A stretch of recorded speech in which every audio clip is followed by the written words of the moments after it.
Honorable Duale, who in our engagements over the short time, we have observed commitment towards fulfilling and ensuring that this country achieves the UHC dream. This is a dream that is long overdue. We have struggled with it over a period of time, and those resolutions and the continued engagement that we do propose to be able to achieve the vision universal health coverage.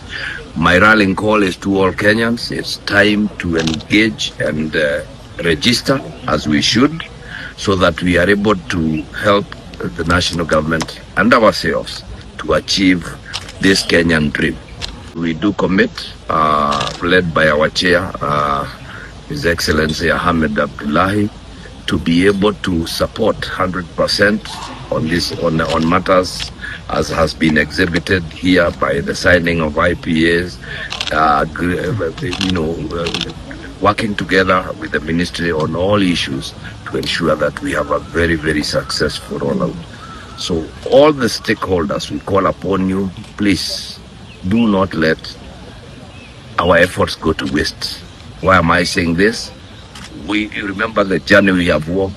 We have had piloting of this program. We have changed it, changed it from this to the other one. We now have the name, the national equipment